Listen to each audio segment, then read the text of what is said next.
ላስት ታይም ስለ ዲስፕሌስመንት አውርተን ነበረ። እሱም ምንድነው የእኛን ስሜት የማይገባው ሰው ላይ ስናወጣ፣ በአማርኛ እንደውም አባባል አለው አህያውን ፈርቶ ዳውላውን ማለት ነው። እና ላስት ታይም እንዴት ኤክስፕሬስድ እንደሚሆን አውርተን ነበረ። ዛሬ ደግሞ ምን ማድረግ አለብን፣ በዚህ እየተቸገርን ከሆነ ምን ማድረግ አለብን የሚል 4 ፖይንቶችን እናነሳለን። የመጀመሪያው ነገር ማድረግ የሚኖርብን በዚህ እየተቸገርን ከሆነ አዌር መሆን ማወቅ፣ ሲሰማን ወይም ደግሞ ሰው ላይ ዲስፕሌስ ስናደርገው የማይገባው ሰው ላይ ስሜታችንን ስናወጣ ማወቅ ማለት ነው። ላይክ አዌር መሆን፣ ከዛ በኋላ ምን እያደረግኩ ነው ብሎ ማሰብ ይረዳናል። አንደኛው የሚረዳን ነገር ነው ማለት ነው። ሁለተኛ ደግሞ የሚረዳን ነገር ምንድን ነው? ምን እንደተሰማን ኔም ማድረግ ማለት ነው።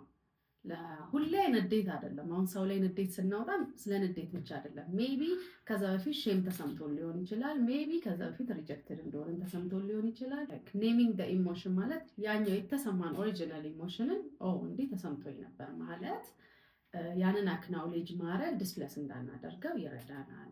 ሶስተኛው ደግሞ እነኚህ የተሰሙንን ኢሞሽኖች በጤነኛ በሆነ መንገድ መግለጽ መቻል። ላይክ ለሰው እንኳን መግለጽ ባንችል ሜቢ መጻፍ ሊሆን ይችላል፣ ጆርናል ማድረግ ሊሆን ይችላል።